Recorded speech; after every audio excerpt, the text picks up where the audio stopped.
ఆంధ్రప్రదేశ్ ను ఉలిక్కి పడేలా చేసిన చిన్నారి జాహ్నవి అదృశ్య కేసులో కీలక పరిణామాలు చోటు చేసుకుంటున్నాయి. రోజులు గడుస్తున్నా జాహ్నవి ఆచూకీ లభించకపోవడంతో పోలీసులు తమ గాలింపును మరింత వేగవంతం చేశారు. ఒకవైపు 200 మందికి పైగా పోలీసులు సిబ్బంది రంగంలోకి దిగగా, మరోవైపు అత్యాధునిక థర్మల్ కెమెరా డ్రోన్లతో అడవులు, కొండలు, లోయలను జల్లెడ పడుతున్నారు. జాహ్నవి కోసం జరుగుతున్న ఈ భారీ సర్చ్ ఆపరేషన్ లో ప్రతి నిమిషం కీలకంగా మారింది.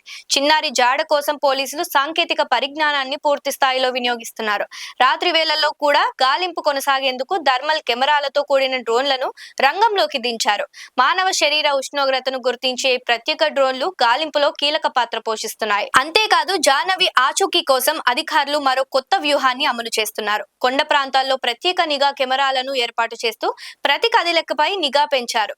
ఎక్కడైనా చిన్నారి ఆనవాళ్లు దొరికే అవకాశం ఉందనే అనుమానంతో అడుగడుగునా తనిఖీలు నిర్వహిస్తున్నారు. ఇప్పటికే ప్రత్యేక బృందాలు అడవులను జల్లెడ పడుతుండగా, స్థానికులు కూడా పోలీసులకు సహకరిస్తున్నారు. జాహ్నవి క్షేమంగా తిరిగి రావాలని కుటుంబ సభ్యులతో పాటు రాష్ట్ర ప్రజలు ప్రార్థిస్తున్నారు.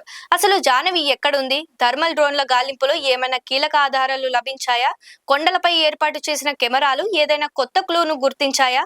ఈ కేసులో మరిన్ని సంచలన విషయాలు వెలుగులోకి రానున్నాయా? ప్రతి గంట గడిచే కొద్దీ ఉత్కంఠ పెరుగుతోంది. చిన్నారి జాహ్నవి అదృశ్యం వెనుక మిస్టరీని ఛేదించేందుకు పోలీసులు అన్ని శక్తులను రంగంలోకి దించారు.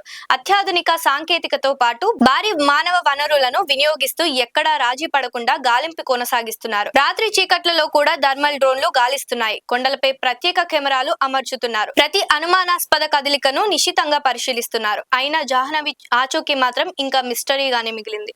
లైక్ చేయండి, షేర్ చేయండి, సబ్స్క్రైబ్ చేయండి. మరిన్ని వీడియోల కోసం బెల్ సింబల్ పై క్లిక్ చేయండి.